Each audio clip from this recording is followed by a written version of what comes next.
Yo les troupes, c'est Enloril et aujourd'hui on se retrouve pour l'avis d'Enlo. Aujourd'hui j'ai envie de vous parler des problèmes de stock que rencontre actuellement Gamershop. Alors la raison pour laquelle j'ai voulu faire cette vidéo, c'est tout simplement parce que j'ai discuté un petit peu avec des revendeurs, avec certains membres de la communauté et ainsi de suite. Et je me suis rendu compte qu'il y avait vraiment une frustration.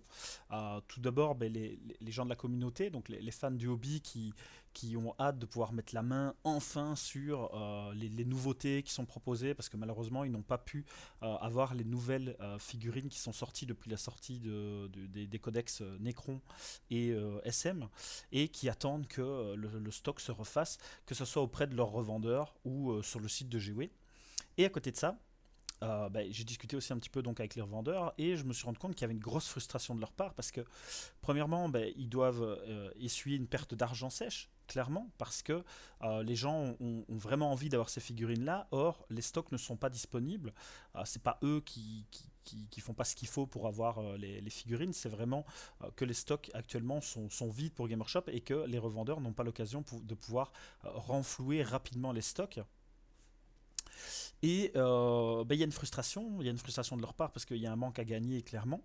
Et à côté de ça, ils ont aussi toute la frustration de leurs clients en fait qui s'abat sur eux puisque les gens sont frustrés de ne pas avoir les figurines, les gens font des commandes et les commandes sont validées mais malheureusement les stocks ne sont pas là, donc on est obligé de les appeler pour dire ben voilà, sur les trois choses que tu m'as commandées, il y en a deux qui sont en attente de réapprovisionnement. Et malheureusement, ça oblige les revendeurs à faire potentiellement des gestes commerciaux, si jamais ce sont des revendeurs qui vendent via Internet, via des envois, ou alors à dire aux clients, écoute, tu auras la suite la prochaine fois, et donc les gens, ils ont peut-être déjà payé avancé, ce genre de choses. Enfin voilà, il y a énormément de tracas, en fait, que les revendeurs en ligne ou en magasin doivent traiter, et je me rends compte que potentiellement, il y a peut-être peu de gens en fait dans la communauté qui sont au courant de tous ces soucis-là. Voilà. Lorsque Indomitus a été très bien vendu et que les boîtes en fait étaient complètement en rupture de stock, il y a des gens qui s'étonnaient 1 à 2 semaines après du fait que les boîtes n'étaient plus disponibles tout simplement. Et donc je me rends compte que dans la communauté, il y a vraiment des gens qui sont focus sur chaque nouvelle information par rapport à Gamershop, soit des gens qui voilà, ils ont leur vie à côté, ils sont fort occupés, ils s'intéressent de loin, on va dire, à toutes les news, et eux, ce qu'ils veulent, c'est tout simplement peindre et jouer. Et donc, je me suis dit, mais pourquoi pas faire une vidéo pour essayer de remettre un petit peu l'église au milieu du village, de recentrer un petit peu, pour permettre au plus grand nombre d'avoir un maximum d'infos si ce n'était pas le cas. Et donc j'ai envie de vous parler aujourd'hui sur le côté sold out de Gamershop. Donc, comme j'expliquais, depuis 2 3 semaines, en fait, Gamershop euh, clairement ne suit pas trop au niveau des stocks. Il y a beaucoup de rumeurs qui parlent de stocks limités aux revendeurs, c'est-à-dire que les revendeurs avant contactaient le commercial qui gère leur région et disaient voilà, j'ai besoin de X boîtes. Du nouveau kit, ce genre de choses, mettons 10 boîtes, et en fait, d'après les bruits qui courent, il y aurait une limitation par rapport à ce nombre de boîtes voilà, disponibles. Donc, ça, c'est déjà une première chose. Ça indique bien que Gamershop était obligé de gérer un petit peu ses stocks pour que tout le monde en ait. D'une certaine façon, c'est quelque chose de positif. Le problème, c'est que comme ce n'est pas communiqué officiellement à la clientèle en fait de GW, je parle pas des revendeurs, je parle vraiment de nous en fait hobbyistes, on n'a pas cette information-là et on est un petit peu pris au dépourvu par rapport aux revendeurs.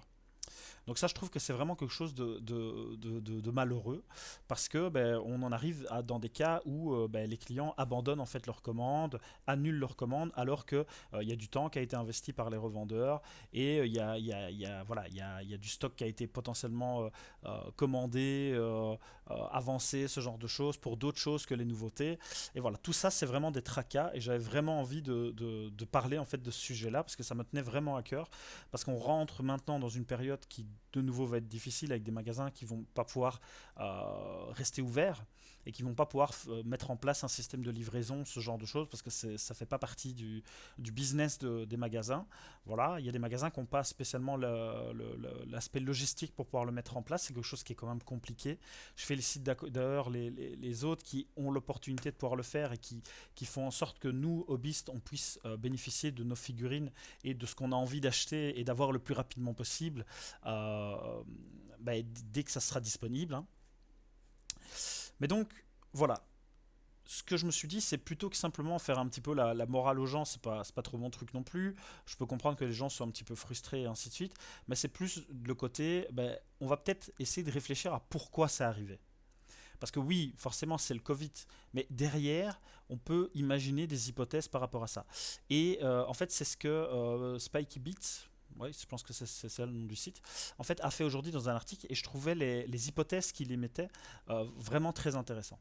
Alors, la première hypothèse il émettait, c'est tout simplement le retard accumulé depuis le printemps. Il faut savoir qu'avec le Covid, Gamershop a dû complètement chambouler son calendrier. Mais globalement, le calendrier reste plus ou moins identique à ce qui était prévu. C'est-à-dire qu'on devait avoir les boîtines de Mitus qui sortaient, suivi des starters avec les figurines équivalentes en fait à une Domitus avec un peu moins de figurines, ce genre de choses, la grosse boîte avec les décors, tout ça. Ça c'était voilà, c'était prévu et ça s'est passé jusqu'à eu un décalage de 2 mois. Ensuite, on devait avoir les codex SM et Necron, et là, on devait avoir des sorties, des nouvelles figurines au fur et à mesure, semaine après semaine. Ici, forcément, étant donné que les suppléments codex SM vont arriver, donc les Blood Angel, Dark Angel, Deathwatch et Space Wolf, on se doutait que Gamershop allait, comme il y avait beaucoup de sorties SM, allait justement séparer les différentes sorties par intervalle pour amener en fait en même temps les suppléments. Ce qu'on ne savait pas, par contre, c'est l'impact qu'allait avoir le Covid sur les fournitures, en fait, les fournisseurs, donc GOE fournisseurs, par rapport aux revendeurs. Et c'est là en fait qu'il y a un gros souci, c'est que pendant toute la période où on s'est retrouvé confiné de mars à mai-juin, ben en fait, les usines, elles tournaient pas. Les entrepôts, les transports et ainsi de suite, ça ne tournait pas, tout était fermé, tout était cloisonné, ce qui veut dire qu'on a eu en fait un gros trou au sein de la production. Et même si tout a été décalé de 2 mois, ben, il est clair qu'à partir du moment où on décale tout de 2 mois, ok, et puis que pendant cet intervalle de 2 mois de décalage, en fait, 1 mois et demi, 2 mois de décalage, ben, la production, ben, en fait, elle essaie de tourner au maximum pour rattraper, mais d'office qu'elle n'y arrive pas, ben, les choses elles doivent commencer à sortir. Parce que comment, le client, nous, ben, on est au courant qu'il y a ces nouveautés qui sont là, on a hâte que ça arrive. Il y a eu énormément de frustration sur Internet par rapport au délai de sortie des codecs et ainsi de suite. Et tout ça, je pense que ça reste une hypothèse, mais je pense que c'est dû tout simplement à ce retard qui a été accumulé et que Gamershop essaye maintenant de rattraper. Alors, la question qu'on pourrait se poser, c'est ok, mais s'ils sont si en retard, pourquoi ils attendent pas tout simplement que ça revienne un petit peu à la normale? Ben ça, c'est l'autre problème, c'est que à partir du moment où la V9 est lancée, il faut absolument que les choses se mettent en place pour que les gens accrochent à la V9 et suivent la V9. Faut pas en fait un gros moment, un gros pic en fait d'intérêt de la communauté pour qu'après en fait ça fasse ça s'essouffle et ça redescende tout simplement. Donc il est nécessaire que la V9 ait des sorties de manière, on va dire, assez proches les unes des autres, sorties des codecs et ainsi de suite. Sinon, il y a une partie de la communauté qui va complètement en fait s'écarter du jeu. Et je vous le dis, il y a déjà des gens qui, je sais, ont arrêté le hobby parce qu'ils n'accrochent pas spécialement au scénario de la V9 ou alors tout simplement ils en ont marre de voir du SM H24 et ils vont attendre 1 an que les codecs se soient sortis pour pouvoir se relancer. Voilà, il faut tout de toute manière, je respecte l'avis de tout le monde. Mais voilà, clairement, Gamershop avait d'un point de vue marketing le besoin de maintenir en fait un minimum les sorties. Et c'est pourquoi il y a ce système, à mon avis, qui a été mis en place où on va limiter le nombre de boîtes par magasin de façon à ce qu'ils puissent écouler certaines petites choses. Voilà. Maintenant, ça c'est l'autre point hypothèse parce qu'on n'est pas on sait pas vraiment comment ça se passe derrière dans les coulisses de Gamershop, mais il y a voilà on pourrait très bien imaginer aussi que sur le stock général qui est alloué en fait aux revendeurs enfin le stock général en fait des kits, des nouveaux kits et ainsi de suite, on peut très bien imaginer qu'une grosse partie soit allouée aux magasins Game Workshop. C'est vrai que les magasins Game Workshop, malgré que les boîtes Indomitus étaient sold out, ben, ils ont eu encore des boîtes. Donc on peut très bien imaginer, et ça ne me choquerait pas personnellement, que Game Workshop en fait ait des boîtes supplémentaires par rapport aux revendeurs. Donc tout simplement qu'il y ait un plus gros stock pour leur propre magasin, pour maintenir un petit peu le chiffre d'affaires de leurs différents magasins, et aussi leur site internet, tout simplement. Il faut savoir que si Game Workshop vend une boîte par l'intermédiaire de Sockstore, de Wayland, au Bazar de Hiruld ou d'un magasin Warhammer, pour eux, l'argent c'est le même. C'est simplement les magasins qui vont en fait prendre la marge bénéficiaire, on va dire. Mais globalement, Game Workshop s'en fiche d'où ils vont vendre leur matériel. Donc je ne sais pas trop si cette hypothèse peut être vérifiée ou pas. Certains pourraient crier au scandale par rapport aux vendeurs qui ont du mal et ainsi de suite. Mais globalement, c'est une hypothèse qui a été émise sur le site de Spike et Beats. Mais clairement, je pense pas que ce soit réellement le cas. Ou alors le stock était peut-être alloué un petit peu plus pour les magasins Game Workshop ou le site en ligne. Mais à côté de ça, on a vu que les stocks en ligne sont partis très très vite. Parce que forcément, à partir du moment où les gens ne se rabattent pas enfin se rabattent en fait sur le site de GOE, ben forcément tout se vend dans tous les cas. Donc voilà, je pense que tout ça mis ensemble, ça crée une frustration et qu'en plus de ça, voilà, ça c'est un autre point qui est aussi assez important, c'est le côté, les gens qui arrivent à se procurer ces kits, qui sont énormément demandés, ben, en fait ils vont les revendre sur eBay. Ils vont les revendre sur eBay à 4-5 fois le prix. C'est comme ça qu'on a vu le colonel Katachan, qui est très stylé d'ailleurs et qui était... allez, c'est un personnage, ça vaut 30 euros prix GW, on va dire. Une trentaine d'euros, grand maximum, 25-30. Eh ben, était revendu à 300 $. Donc c'est énorme la plus-value faite. Et les boîtes Indomitus, c'était la même chose. Les boîtes Indomitus étaient disponibles sur eBay et se sont vendues à des prix exorbitants simplement parce que les gens ne savaient pas si les boîtes allaient revenir ou pas. Après, Game Workshop a décidé de faire une repress, de relancer la machine pour recréer des boîtes Indomitus, mais ils avaient clairement dit que ça arriverait pour décembre. Je pense que dans le contexte actuel, avec le Covid, ça pourrait même être repoussé plus tard et ça serait logique. Ce serait logique en soi.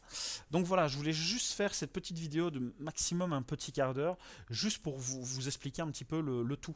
Le Covid a vraiment un impact global sur toute la chaîne en fait de distribution de Game Workshop. Vous avez les entrepôts, vous avez les transports, vous avez les usines de production, vous avez les magasins, et tous ces gens-là travaillent pour essayer que la communauté ait un maximum de choses. Malheureusement, ils ne peuvent pas faire plus que ce que la machine produit. Et donc, à partir du moment où il y a un petit peu de retard dans un pays, ben, ça cause énormément de soucis. On l'a vu, Game Workshop a décidé de quand même sortir les nouveaux kits en même temps que le codex Space Marine et Necron pour l'Australie, alors que l'Australie, eux, n'a pas pu bénéficier en fait de ces nouveaux kits lors de la sortie. Voilà, ça avait été annoncé, il l'avait annoncé. Ça, je trouvais, voilà, c'est une communication claire, un petit peu tard pour les Australiens, mais ça montrait déjà qu'il y avait un souci. Alors ici, on rentre dans un lockdown UK, donc vraiment, je vous invite, et c'est vraiment la meilleure chose qu'on puisse faire tous, parce que entretenir en fait les magasins, les revendeurs avec lesquels vous entendez très très bien, ou les sites comme Sockstore, les discounters et ainsi de suite, que vous avez envie d'aider en fait, un maximum, voilà, quel que soit le magasin, on n'est pas là pour juger qui achète où, les gens font ce qu'ils veulent de leur argent, simplement, ne vous pressez pas. Ne vous pressez pas. Les magasins, les revendeurs vont avoir leur stock au fur et à mesure. Ça va revenir dans le vert au fur et à mesure. On ne sait pas quand. Game Workshop ne communiquera pas et les revendeurs ne pourront pas vous communiquer plus d'informations que ce que nous, dans le hobby, on pourrait avoir. Les dernières informations qu'on a eues étaient relativement positives. On verra ce qu'il en est. A priori, normalement, le restock des revendeurs ne devrait pas poser de problème. Par contre, à partir du moment où il y aura une sortie en version collector limitée ou voilà, enfin des nouveautés, là il est possible que ça soit assez tendu en termes de stock et qu'il faille attendre un restock par la suite pour pouvoir vous faire plaisir. Donc si vraiment vous voulez avoir des figurines, contactez votre vendeur, discutez calmement avec lui, expliquez-lui s'il a l'opportunité, il le fera de toute manière.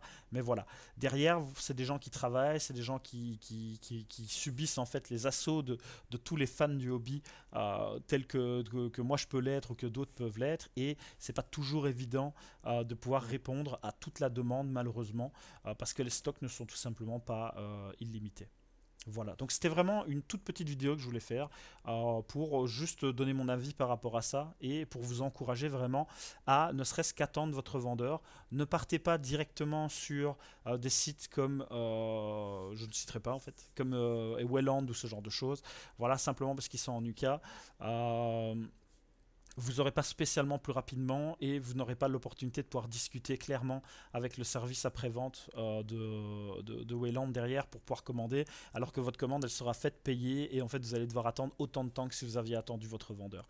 Donc sincèrement, continuez à utiliser vos revendeurs, à discuter avec, posez simplement la question si jamais il y a une date. Les revendeurs, eux, de toute manière, via leur site internet, leur page Facebook, tout ce que vous voulez, vous communiqueront très certainement toutes les informations dont vous avez besoin. Maintenant, il va juste falloir de la patience. Descendez de votre pile de la honte.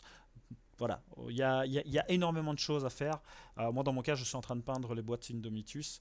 J'avais 2 boîtes Indomitus, je suis en train de les peindre pour justement passer le temps, libérer un petit peu l'espace et par la suite, des nouveaux kits pourront venir s'ajouter. Voilà, c'était tout. C'était une simple petite vidéo d'une quinzaine de minutes pour vous donner ce point de vue par rapport à ça.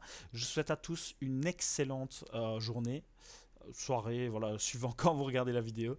Et je vous invite vraiment à soutenir vos magasins. C'est vraiment très important pour le hobby que les magasins persistent, parce que les magasins participent aux événements, participent à rassembler les gens de la communauté, et c'est vraiment quelque chose d'hyper important. Donc allez-y, voilà, envoyez-leur tout votre amour, toute votre frustration, gardez-la, je sais pas, mettez-la dans vos peintures, je ne sais pas, mais voilà, trouvez un truc positif, parce qu'il va falloir être patient, ça, il n'y a pas photo. Voilà. Je profite en même temps pour souhaiter vraiment énormément de courage à toutes les personnes qui vont être impactées par le Covid, d'un point de vue financier, avec le travail, le chômage économique et tout ça. C'est clairement pas facile. J'ai énormément de chance de pouvoir continuer à travailler malgré le Covid, et je me mets à votre place. Je me doute que ça ne doit pas être évident. J'ai énormément de joueurs autour de moi qui commencent à vendre leurs armées. Voilà, on en est là malheureusement pour certaines personnes. Sincèrement, je vous souhaite que du bon et qu'on puisse sortir la tête haute de tout ça, tout simplement. Voilà, allez, je vous dis ciao ciao.